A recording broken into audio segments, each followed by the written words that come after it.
আলহামদুলিল্লাহি রাব্বিল আলামিন ওয়াসসালাতু ওয়াসসালামু আলা সাইয়্যিদিল মুরসালিন আম্মা বা'দ ফাআউযু বিল্লাহি মিনাশ শাইতানির রাজীম বিসমিল্লাহির রহমানির রহিম আসসালাতু ওয়াসসালামু আলাইকা ইয়া রাসূলাল্লাহ ওয়া আলা আলিকা ওয়া আসহাবিকা ইয়া হাবিবাল্লাহ আসসালাতু ওয়াসসালামু আলাইকা ইয়া নবিয়্যাল্লাহ ওয়া আলা আলিকা ওয়া আসহাবিকা ইয়া নূর আল্লাহ।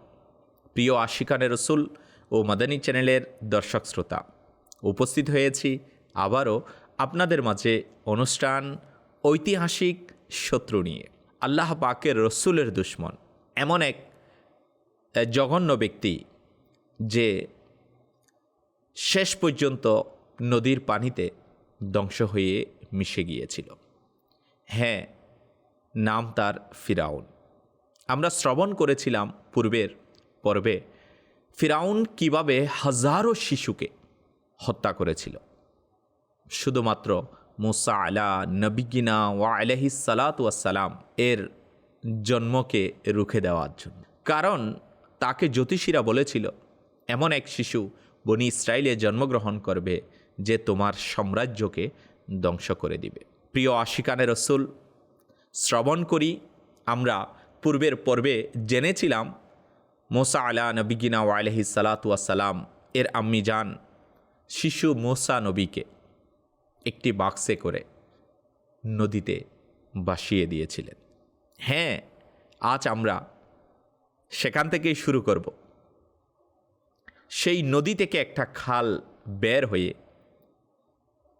সেই নদী, যেই নদীতে মুসা আলা নবিগিনা ওয়া আলাইহিস সালাতু ওয়াসসালামকে ভাসিয়ে দেওয়া হয়েছিল, সেই নদী থেকে একটি খাল বের হয়ে ফিরাউনের বাগান পর্যন্ত পৌঁছেছিল। মুসা আলা নবিগিনা ওয়া আলাইহিস সালাতু ওয়াসসালামকে বহনকারী সেই বাক্স সেই খালে প্রবেশ করে ফিরাউনের বাগান পর্যন্ত পৌঁছে গেল। সেই মুহূর্তে ফিরাউন বাগানে ঘুরছিলেন। তার স্ত্রী হজরত আসিয়া এবং অন্যান্য বিশেষ লোকজনও সঙ্গে ছিল। তারা বাক্সটা তুলে ফিরাউনের কাছে নিয়ে গেল। ফিরাউন যখন বাক্স খুলল, দেখল ভিতরে এক অতি সুন্দর, আকর্ষণীয়, পবিত্র চেহারার এক শিশু। ফিরাউন বলে উঠল, এই তো সেই ছেলে যার কথা জ্যোতিষীরা বলেছিল। দেখো আমার মাহাত্ম্য, সেই শিশু নিজে নিজে আমার কাছে চলে এসেছে। এই বলে সে আদেশ দিল এই শিশুকে হত্যা করে ফেল। সেখানে হজরত আসিয়াও ছিলেন। তিনি হজরতে মুসা আলা নবিগিনা ওয়া আলাইহিস সালাতু ওয়াসসালাম এর উজ্জ্বল চেহারা দেখে বললেন, তুমি শুধু শুধু সন্দেহের বশে হাজার হাজার নির্দোষ শিশুকে মেরে ফেলেছ, এর কোনো ক্ষতি করো না। এ হয়তো অন্য কোথাও থেকে বেশে এসেছে, সে বনি ইসরায়েলের নয়। আমার তো কোনো সন্তানই নেই, আমি একে আমার সন্তান বানাবো। আল্লাহ তাআলা এই শিশু দিয়ে আমার কুল পূর্ণ করে দিয়েছে। ফিরাউন হজরত আসিয়া এর কথাই রাজি হয়ে গেল। ইতিমধ্যে মরিয়ম, যিনি হজরত মুসা আলা নবিগিনা ওয়া আলাইহিস সালাতু ওয়াসসালামের বোন, মাকে খবর দিলেন ভাই ফিরাউনের কাছে পৌঁছে গেছে। মা অস্থির হয়ে পড়লেন, কিন্তু আল্লাহ পাকের পক্ষ থেকে ইলহাম এলো, চিন্তা করো না, তোমার শিশু তোমার কোলেই ফিরে আসবে। এখন হজরত আসিয়া শহরের দাত্রীদের অর্থাৎ দুধ পানকারিণী মাকে ডেকে আনলেন, যেন তারা শিশু মুসাকে দুধ পান করায়। আল্লাহ তাআলার শান দেখুন, যে মায়ের কাছ থেকে সন্তান হারিয়ে গিয়েছিল, আল্লাহ তাআলা তাকে কি সুন্দরভাবে আবার সেই সন্তানের সাথে মিলিয়ে দিলেন। যখন দাত্রীরা একে একে দুধ পান করাতে আসলো, কারো দুধ মুসা আলাইহিস সালাম গ্রহণ করলেন না। মরিয়মও সেখানে উপস্থিত ছিলেন। তিনি বললেন, একজন খুব ভালো ধাত্রী আছেন, স্বাস্থ্যবতীও, এই শহরেই থাকেন, আদেশ দিলে আমি তাকে এখানে নিয়ে আসতে পারি। ফিরাউন বলল, খুব দ্রুত নিয়ে আসো। মরিয়ম নিজের মাকে ফিরাউনের দরবারে নিয়ে এলেন। মুসা আলাইহিস সালাম মায়ের দুধ পান করলেন এবং তার কোলেই ঘুমিয়ে পড়লেন। ফিরাউন তার প্রতিদিনের মজুরি এক আশরাফি নির্ধারণ করে দিল এবং বলল, তুমি এই শিশুর লালন পালন করো, আল্লাহর উত্তম কৌশল দেখুন, যার বয়ে ফিরাউন 12,000 শিশু জবাই করেছিল, তারই লালন পালন সে নিজেই করছে। হজরত আসিয়া মুসা আলাইহিস সালামের জন্য সোনার দুলনা তৈরি করলেন এবং অত্যন্ত আদর যত্নে তার লালন পালন করতে লাগলেন। 2 বছর পর্যন্ত মুসা আলাইহিস সালাম এর মা তাকে দুধ পান করালেন। 2 বছর পর হজরত আসিয়া এক কচ্ছরবর্তী সোনা, কয়েকটা উট বোঝাই জিনিসপত্র এবং অন্যান্য মূল্যবান উপহার মুসা আলাইহিস সালামের আম্মি জানকে দিয়ে বিদায় করে দিলেন। তারপর হজরত আসিয়া নিজেই শিশু নবী মুসা আলাইহিস সালাম এর লালন পালন শুরু করলেন এবং ফিরাউনও তাকে ভালোবাসতে শুরু করল। যখন মুসা আলাইহিস সালাম 3 বছরের হলেন, একদিন ফিরাউন তাকে কুলে নিয়ে খেলছিলেন। হঠাৎ মুসা আলাইহিস সালাম ফিরাউনের দাড়ি ধরে তার গালে চড় মেরে দিলেন।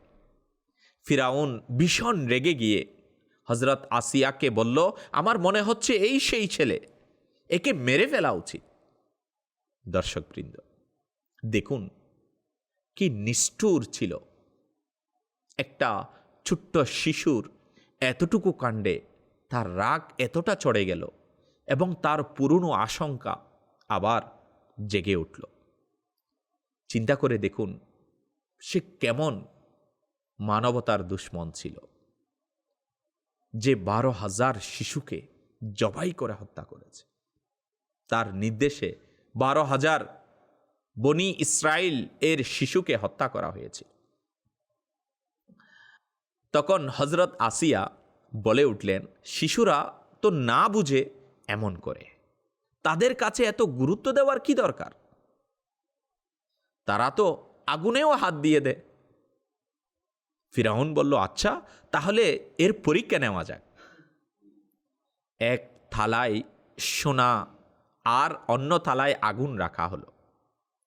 যদি এই আগুনে হাত দে তবে তোমার কথাই সঠিক, এ সাধারণ শিশু। আর যদি আগুনে হাত না দে তবে এটা সাধারণ শিশু নয়। যখন 2টা থালা আনা হলো, মুসা আলাইহিস সালাম সোনার দিকে হাত বাড়াতে যাচ্ছিলেন। ঠিক সেই মুহূর্তে হজরত জিবরাইল আমিন আলাইহিস সালাম মুসা আলাইহিস সালামের হাত আগুনের দিকে ঘুরিয়ে দিলেন। তিনি আগুন থেকে একটা জ্বলন্ত কয়লা মুখে নিয়ে নিলেন, ফলে তার জিহ্বা পুড়ে গেল এবং তাতে তৎকালীন কিছুটা তুতলামি দেখা দিল। এটা দেখে ফিরাউন হজরত আসিয়ার কথায় পুরোপুরি বিশ্বাস স্থাপন করে নিল যে এটা সাধারণ শিশু। দর্শক শ্রোতা, লালন পালনের সময় ফিরাউন তার আরো অনেক মুজিজা দেখেছিল। একবার তিনি মুরগকে তাসবিহ পড়িয়েছিলেন, একবার রান্না করা মুরগকে জীবিত করে দিয়েছিলেন। এরপর থেকে ফিরাউনের মনে তার প্রতি ভয় ঢুকে গিয়েছে, কিন্তু স্ত্রীর কারণে এবং তাকে ভালোবেসে শেষ পর্যন্ত হত্যা করতে পারেননি। হজরত মুসা আলাইহিস সালাম প্রায় যুবক হয়ে গেলেন। তখন তার মন বনি ইসরায়েলীদের দিকে ঝুঁকে পড়ল। তিনি দেখতেন ফিরাউনিরা তাদের উপর কি ভয়ানক জুলুম করছে। এই জন্য তিনি বনি ইসরায়েলের সঙ্গেই মেলামেশা করতেন। ফিরাউনিদের এটা ভালো লাগতো না, কিন্তু ফিরাউনিদের কিছু করারই ছিল না। 22 বছর বয়সে একদিন মুসা আলাইহিস সালাম বনি ইসরায়েলের নেতাদের আলাদা করে জিজ্ঞেস করলেন, ফিরাউন কতদিন ধরে তোমাদের উপর জুলুম করে আসছে? তারা বলল, অনেক দিন থেকে। তিনি বললেন, এটা তোমাদের গুনাহের শাস্তি, তোমরা মানত করো, যখন আল্লাহ তাআলা তোমাদেরকে এ থেকে মুক্তি দেবেন তখন তা পূরণ করবে। তারা বলল, কি মানত করব? তিনি বললেন, আল্লাহ তাআলার আনুগত্য ও তার হুকুম পালন করা। তখন বনি ইসরায়েলের সবাই রাজি হয়ে গেল। ৩০ বছর বয়সে এমন একটা ঘটনা ঘটল, যার কারণে তাকে ফিরাউনের প্রাসাদ ছেড়ে দিতে হলো। একদিন মুসা আলাইহিস সালাম কোথাও যাচ্ছিলেন, দেখলেন একজন কিপ্তি ও একজন ইসরায়েলি ঝগড়া করছিল। ওই কিপ্তি ফিরাউনি ইসরায়েলিকে লাঠির বোঝা বহন করতে বাধ্য করছিল, আর ইসরায়েলি সে অস্বীকার করছিল। ইসরায়েলি মুসা আলাইহিস সালামকে ডেকে বলল, হে মুসা, আমাকে এই জালিম থেকে বাঁচান।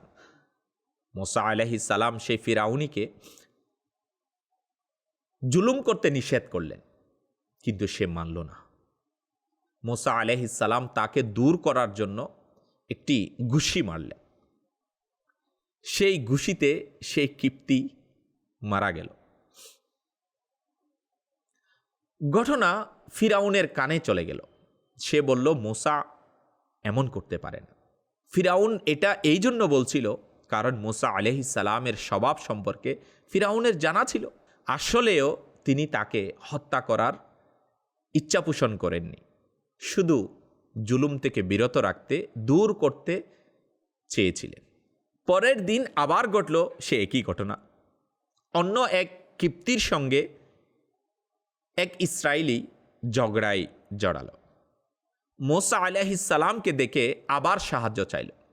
তিনি তাকে ধমক দিয়ে কিপ্তি থেকে ছাড়াতে এগিয়ে এলেন। সেই কিপ্তি ভাবল, আজ আমাকেই মারতে আসছে। সে চিৎকার করে বলল, হে মুসা, কাল আপনি এক কিপ্তিকে মেরেছেন, আজ কি আমাকে মারতে চান? লোকেরা এটা শুনে নিশ্চিত হলো যে গতকালের বিষয়ে মুসা আলাইহিস সালাম জড়িত। তারা ফিরাউনের কাছে গিয়ে সাক্ষ্য দিল। কিপ্তি নেতারা দাবি জানালো, মুসাকে আমাদের হাতে দেওয়া হোক, আমরা তার কাছ থেকে কিসাস নেব,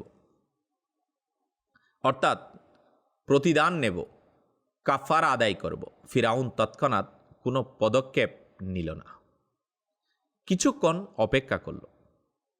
এই সময় ফিরাউনের দরবারের কেউ একজন গোপনে মুসা আলাইহিস সালামের কাছে খবর পাঠালো, আপনার কিসাসের দাবি উঠেছে, আপনার জন্য সবচেয়ে ভালো হবে হিজরত করে চলে যান।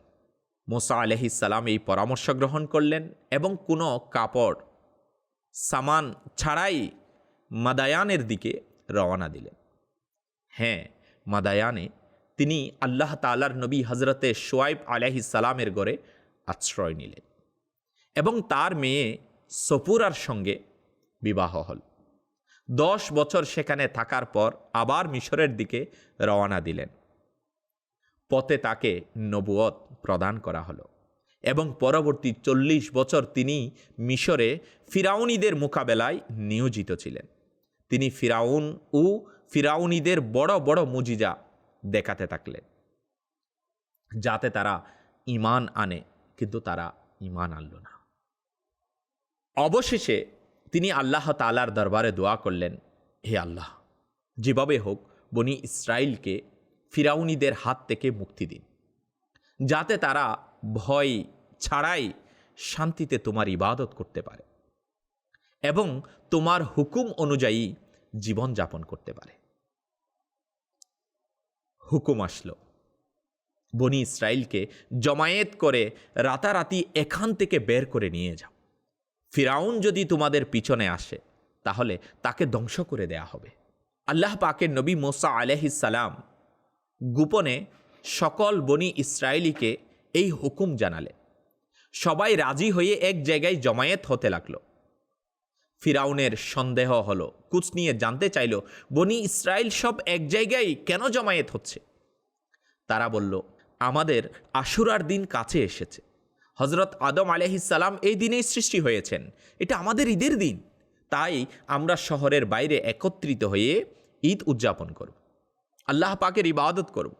ফিরাউন এই কারণ শুনে চুপ হয়ে গেল। সাধারণ ইসরায়েলিরা কিপ্তিদের কাছ থেকে দামি গয়না, মূল্যবান কাপড় ধার নিয়ে নিল এবং ঈদের অজুহাতে শহরের বাইরে তাঁবু ও ঢেরা লাগিয়ে ফেলল। এই ঘটনা ঘটেছিল 9ই মুহররম, বৃহস্পতিবার। সেই সময় হজরত মুসা আলা নবিগিনা ওয়া আলাইহিস সালাতু ওয়াসসালামের বয়স ছিল 80 বছর। মুহররম এর 10ম রাত, শুক্রবার, সমস্ত বনি ইসরায়েল, যাদের সংখ্যা 6,70,000 বলা হয়, তাদের সব জিনিসপত্র নিয়ে হিজরতের জন্য বেরিয়ে পড়ল। সকালে ফিরাউনের গুপ্তচররা খবর দিল যেখানে বনি ইসরায়েল জমায়েত হয়েছিল তারা রাতের অন্ধকারে পালিয়ে গেছে। এই কথা শুনে ফিরাউন তেলে বেগুনে জ্বলে উঠল। সে তৎক্ষণাৎ আদেশ দিল, দ্রুতগামী ঘোড়া ও সৈন্য জমায়েত করো। কিতাবে এসেছে 70,000 অশ্বারোহী সৈন্য তার বাহিনীর অগ্রভাগে ছিল, তার বাইরেও আরও সৈন্য ছিল। কোথাও লিপিবদ্ধ আছে 70 লাখ অশ্বারোহী বাহিনী তার সঙ্গে ছিল, 1 লাখ তীরন্দাজ, 1 লাখ বর্ষাধারী এবং 1 লাখ অন্যান্য যোদ্ধা। দর্শকবৃন্দ, ফিরাউন ভাবছিল এই বিশাল বাহিনী নিয়ে সে বনি ইসরায়েলকে ধ্বংস করে দেবে, অথবা বনি ইসরায়েলিদেরকে পুনরায় তার গোলাম বানিয়ে নেবে, এবং সে চেয়েছিল দুনিয়ার জন্য এটা এক শিক্ষা হয়ে থাকবে। কিন্তু আল্লাহ পাকের শত্রু, আল্লাহ পাকের নবী মুসা আলাইহিস সালামের শত্রু জানত না যে এখানে তার মাধ্যমে পরবর্তী প্রজন্মের জন্য আল্লাহ পাক দৃষ্টান্ত স্থাপন করবেন। সে নিজের পরিণতির দিকে এগিয়ে গেল, সেই পরিণতি যা আল্লাহ তাআলার দুশমনদের হয়ে থাকে, সেই পরিণতি যেটা আল্লাহ তাআলার রসুলের দুশমনদের হয়ে থাকে। যাই হোক দর্শকবৃন্দ, তার এই ভয়ঙ্কর বাহিনী নিয়ে অল্প সময়ের মধ্যে পথ পেরিয়ে দুপুরের কাছাকাছি সময় বনি ইসরায়েলের কাছে পৌঁছে গেল। বনি ইসরায়েল যখন অস্ত্র শস্ত্রে সজ্জিত এক বিশাল ফিরাউনের বাহিনী দেখল, তখন তারা আতঙ্কগ্রস্ত হয়ে পড়ল এবং মুসা আলাইহিস সালামকে বলল, এখন আমরা কোথায় যাব? সামনে নীল নদ আর পিছনে ফিরাউনের বাহিনী। তিনি বললেন, হতাশ হইও না, আমার সাথে আমার রব আল্লাহ পাক রয়েছেন, তিনি আমাকে পথ দেখাবেন। প্রিয় দর্শক শ্রোতা, ওহী নাজিল হলো, হে মুসা, তোমার লাঠি দিয়ে সমুদ্রে আঘাত করো এবং বলো ফেটে যাও এবং আমাদেরকে পথ করে দাও। মুসা আলাইহিস সালাম যখন আদেশ পালন করলেন, তখন আল্লাহ পাকের হুকুমে হঠাৎ প্রচণ্ড বাতাস বয়ে গেল, পানি 2 ভাগ হয়ে গেল এবং মাঝখানে রাস্তা তৈরি হয়ে গেল। সমুদ্রে 12টি পথ তৈরি হয়ে গেল, যার মাঝে পানি দেওয়ালের মতো দাঁড়িয়ে রইল। প্রখর সূর্যের তাপে মাটি শুকিয়ে গেল। তিনি বনি ইসরায়েলকে আদেশ দিলেন, এই পথে প্রবেশ করো। বনি ইসরায়েলের সাহস হচ্ছিল না, ভাবছিল আমরা ঢুকলেই যদি এই পানির দেয়াল ভেঙে পড়ে এবং আমরা সবাই ডুবেই মরি। সর্বপ্রথম ইউশা ইবনে নুন আলাইহিস সালাম তার ঘোড়া সেই পথে ছেড়ে দিলেন। তার পিছনে হজরত হারুন আলাইহিস সালাম তাদের পার হতে দেখে অন্যান্য বনি ইসরায়েলিরা ও বাধ্য হয়ে সমুদ্রে প্রবেশ করল। তাদের 12টা গোত্র ছিল, প্রতি গোত্র এক একটা পথে গেল। সবশেষে হজরত মুসা আলাইহিস সালাম প্রবেশ করল। একদল মুসা আলাইহিস সালামকে বললেন, হে ইয়া মুসা, আমাদের অন্য গোত্রের লোকেরা বেঁচে আছে কি ডুবে গেল, একটু তো আমাদেরকে বলুন। কারণ 12টা পথের পানির দেওয়াল থাকায় এক পথের লোক অন্য পথের লোককে দেখতে পাচ্ছিল না। মুসা আলাইহিস সালাম দেওয়ালগুলোতে লাঠি মারলেন, ফলে তাতে জানালার মতো ফাঁক হয়ে গেল। সবাই একে অপরকে দেখতে লাগলো এবং কথা বলতে বলতে নদী পার হচ্ছিল। দেখুন আল্লাহ পাকের নবী মুসা আলাইহিস সালামের মুজিজা। আল্লাহ পাক কেমন শান দিয়েছেন মুসা আলাইহিস সালামকে। এদিকে ফিরাউনের বাহিনীও সমুদ্রের তীরে পৌঁছে গেল। ফিরাউন দেখল সমুদ্রে পথ তৈরি হয়েছে, পানি দেওয়ালের মতো দাঁড়িয়ে আছে। এই দৃশ্য দেখে সে হতবাক। মনে মনে অবাক হলেও সে ছিল খুব চতুর।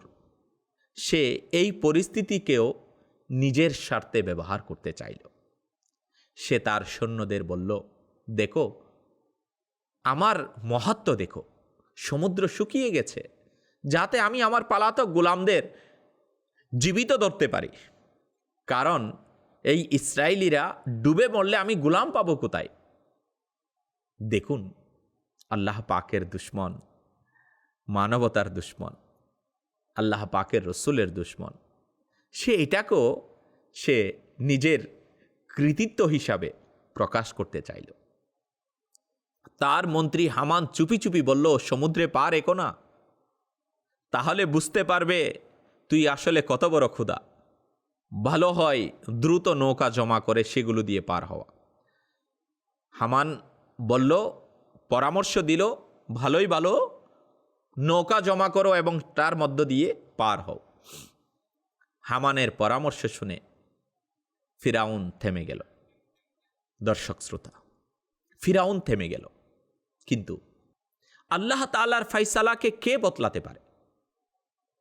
আর আল্লাহ পাকের ফাইসালা ছিল ফিরাউনকে সমুদ্রে প্রবেশ করানোই। অতঃপর হযরত জিবরাইল আলাইহিস সালাম মানুষের রূপে একটি ঘুড়ির সঙ্গে ফিরাউনের ঘোড়ার সামনে প্রকাশিত হলেন এবং সেই ঘুড়িকে সমুদ্রের পথে ছেড়ে দিলেন। ফিরাউনের ঘোড়া ঘুড়িকে দেখে তার পিছনে ছুটতে লাগল। ফিরাউন লাখো চেষ্টা করেও থামাতে পারল না। ঘোড়া শুকনো পথে ঢুকে পড়ল। সৈন্যরাও ফিরাউনকে সমুদ্রের পথে ঢুকতে দেখল, আর চারদিক থেকে তারাও ঢুকে পড়ল। আর এভাবে পুরো ফিরাউনি বাহিনী সমুদ্রের মাঝে চলে গেল। তারা সমুদ্রের মাঝখান বরাবর পৌঁছেছে, আর এদিকে বনি ইসরাইল তীরে উঠে তাদের তামাশা দেখতে লাগল। দর্শকবৃন্দ, যখন পুরো বাহিনী সমুদ্রে ঢুকে পড়ল, তখন আল্লাহ তাআলার হুকুমে সমুদ্রকে বলা হলো, তুই মিশে যা। সমুদ্র মিশে গেল এবং চোখের পলকে ফিরাউন ও তার পুরো বাহিনী সমুদ্রে ডুবে মরল। এভাবে দর্শকবৃন্দ, আল্লাহ তাআলার দুশ্মন, দুনিয়ার ইতিহাসের সবচেয়ে নিষ্ঠুর শাসক, যে হাজার হাজার শিশুকে হত্যা করেছিল, হাজার হাজার মায়ের কুল শূন্য করেছিল, সেই ফিরাউন তার পরিণতিতে পৌঁছাই গেল। সেই ফিরাউন তার পরিণতি বরণ করল। প্রিয় দর্শক শ্রোতা, ইসরায়েলিদের মনে ফিরাউনের এত ভয় ছিল যে তারা তার ডুবে যাওয়ার কথা বিশ্বাস করতেই পারছিল না। অতঃপর আল্লাহ পাকের হুকুমে সমুদ্র ফিরাউন ও তার 6 জন সঙ্গীর লাশ তীরে ছুঁড়ে ফেলে দিল। তখনই লাশ দেখে বনি ইসরায়েলিরা আশ্বস্ত হলো, সত্যিই ফিরাউন ধ্বংস হয়ে গেছে। প্রিয় দর্শক শ্রোতা, শুনলেন তো আল্লাহ পাকের দুশ্মন, আল্লাহ পাকের রসুলের দুশ্মনদের পরিণতি শেষ পর্যন্ত এমনই হয় যে যত বড়ই ক্ষমতাধর হোক না কেন, শেষ পর্যন্ত তার পরিণতি ধ্বংসই ধ্বংস। কারণ আল্লাহ পাকের কুদরতি হাত থেকে তাকে কেউ বাঁচাতে পারবে না। আল্লাহ তাআলার ফয়সালাই প্রকৃত ফয়সালা। তাই আমাদের উচিত কখনো আল্লাহ পাক এবং তার রসুলের বিরুদ্ধচারণ না করা। কখনো আমাদের আচরণে, আমাদের বিহেভিয়ারে, আমাদের চাল চলনে যতই না আমরা ক্ষমতাবান হই, আল্লাহ তাআলা এবং তার রসুল এর অবাধ্যতা যেন আমরা কখনো পোষণ না করি। আল্লাহ তাআলা আমাদেরকে এখান থেকে শিক্ষা অর্জন করার তৌফিক দান করুক। আজকে এই পর্যন্তই। পরবর্তীতে আরেকটা পর্বে ঐতিহাসিক শত্রু অনুষ্ঠান নিয়ে আবারও উপস্থিত হব আপনাদের মাঝে। সল্লু আলাল হাবিব সাল্লাল্লাহু তাআলা আলা মুহাম্মদ সাল্লাল্লাহু তাআলা আলাইহি ওয়া আলিহি ওয়াসাল্লাম।